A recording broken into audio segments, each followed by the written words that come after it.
ओम नमः शिवाय। मैं हूं ज्योतिर्विद पंडित दीपक दुबे और आज मैं बात करूंगा आपके साथ अपने जो वैदिक आश्रम का जो प्रोजेक्ट है, जो मैं उस पर काम कर रहा हूं। बड़े पहले से मेरी सोच थी, कम से कम 3-4 सालों से मैं इस पर सोच रहा था, लेकिन जब भगवान की कृपा होती है, जब सब संयोग बनता है, तभी कोई काम हो पाता है। तो मैं अपने लगातार राशिफल में इसकी बात कर रहा हूँ, लेकिन बहुत विस्तार से उसमें नहीं बोल पाता हूँ, क्योंकि राशियों के बारे में बताना होता है। तो मैंने सोचा कि केवल एक इस विषय पर ही एक छोटा सा वीडियो दे दूं, ताकि आप जो लोग इसमें अपना सहयोग भेजना चाहते हैं वो इसको जान सकें कि क्या मेरा उद्देश्य, मैं करना क्या चाह रहा हूँ।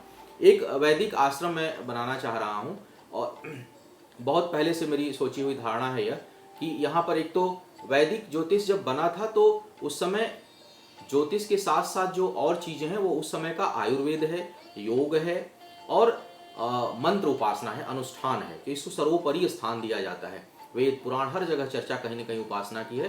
तो मेरी एक बहुत इच्छा है कि वैदिक ज्योतिष को मैं बढ़ावा दे सकूं और वैदिक रीति से उपचार को मैं बढ़ावा दे सकूं। इसके लिए जो वैदिक आश्रम का जो सबसे पहले बताऊंगा कि इसको मैं 3 चरणों में बनाना चाह रहा हूं। प्रथम चरण है जिसमें कि जो देवी देवता हैं उनकी स्थापना करना।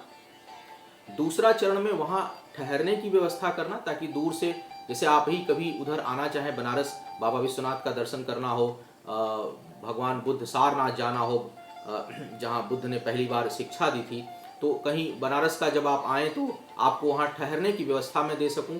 या कोई अनुष्ठान कराना है, आपको ठहरना चाहते हैं तो वहाँ रुक कर आप अपना अनुष्ठान करा सकें, तो वहाँ ठहरने की व्यवस्था है दूसरे चरण में। और तीसरे चरण में ज्योतिष के ऊपर शोध कार्य हो, क्योंकि हम लोग जीवन यापन में रहते हैं, उतना समय नहीं मिल पाता। इसी समय में अध्ययन भी करना है, बताना भी है, घर परिवार भी चलाना है, तो थोड़ा समय का अभाव रहता है और ज्योतिष का धीरे धीरे ह्रास होता जा रहा है, इसके ऊपर शोध नहीं हो पा रहा है।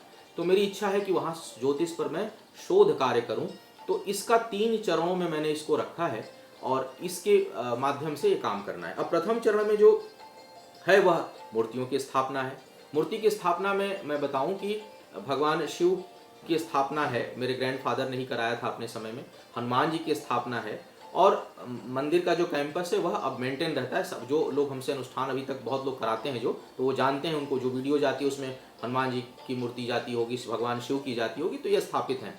लेकिन और भी अनुष्ठान, जैसे शनि का अनुष्ठान है, मैं चाह रहा हूँ कि शनिदेव की स्थापना हो जाए, नवग्रह मंडल की स्थापना हो जाए, ताकि नवग्रहों में किसी का अनुष्ठान हो तो वहीं पर हो, भगवान गणेश के अनुष्ठान की स्थापना हो जाए, और दुर्गा मंडल माँ भगवती और उनका जो पूरा जो 9 रूप है 9 देवियों का, उसकी स्थापना हो जाए, और विष्णु लक्ष्मी की स्थापना हो जाए। तो यह मेरी इच्छा है, और इसी स्थापना के लिए और वैदिक आश्रम के निर्माण के लिए मैं आप लोगों से सहयोग चाह रहा हूँ। यह पूरे वर्ष पर्यंत यह सिलसिला चलेगा, क्योंकि 2017 में मेरा लक्ष्य है कि मैं इसे बनाऊँ, और पहले मुझे बहुत अच्छा रिस्पांस भी आप लोगों का मिलना शुरू हो गया है।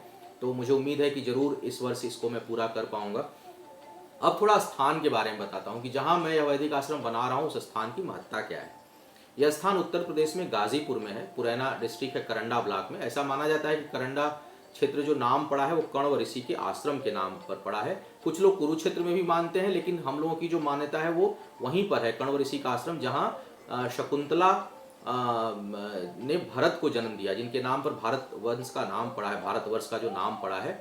उसके साथ साथ गाजीपुर जो जिला है वो, यह तो खैर सर्वविदित है कि यह गाधिराज, जहाँ राम और लक्ष्मण जहाँ पर बाद में गए, विश्वामित्र जी को ले गए, तो विश्वामित्र की तपोस्थली है। भगवान परशुराम जमदग्नि ऋषि का भी आश्रम वहीं पर है, जहाँ भगवान परशुराम ने जन्म लिया है।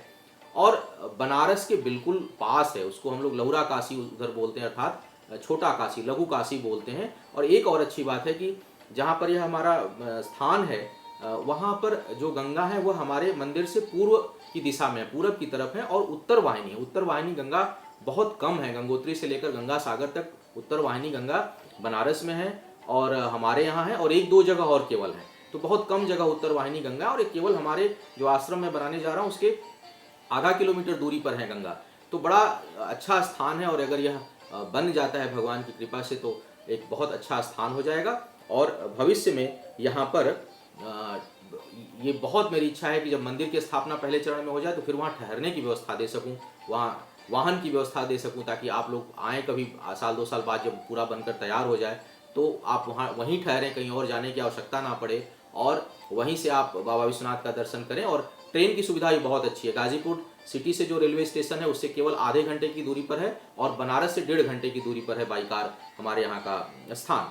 तो एक परिकल्पना है भगवान शिव की, मेरे ख्याल से कृपा से ही मन में भाव यह आया है। कोई जल्दी नहीं है, जैसे जैसे सहयोग मिलता जाएगा वैसे वैसे बनता चला जाएगा। कुछ जितना मैं सक्षम हूँ मैं भी उसमें लगा रहा हूँ, तो धीरे धीरे बन जाएगा। बड़ा काम है, अकेले संभव नहीं था, इसलिए सहयोग मुझे लगा कि जो लोग जिनकी धर्म में रुचि है, जो कार्यों को बढ़ावा देना चाहते हैं, जो लोग अपने माता पिता के नाम पर, अपनी मैरिज एनिवर्सरी के दिन अपने बच्चे के नाम पर, अपने नाम पर कुछ सहयोग अगर देते हैं और यह एक बड़ा कार्य होता है, तो मुझे लगता है कि केवल मेरा ही नहीं, इससे ज्योतिष और वैदिक सिस्टम का भी जो है वह लाभ होगा और वह भी आगे बढ़ेगा।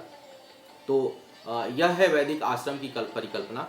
जैसे जैसे इसमें आगे यह बढ़ेगा, जैसे जैसे इसमें ग्रोथ होगा, मैं आपको समय समय पर सूचित करता रहूँगा।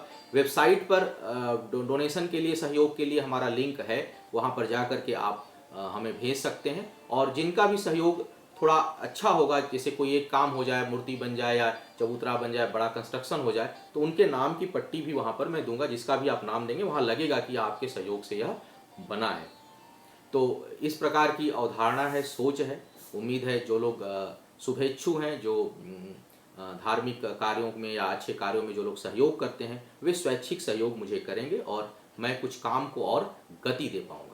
आपका आने वाला समय शुभ हो, भगवान शिव की कृपा आप सभी के ऊपर बनी रहे। इन्हीं शुभकामनाओं के साथ मैं इस बात को विराम देता हूं और इस पर समय समय पर फिर आपसे चर्चा करता रहूंगा। ओम नमः शिवाय।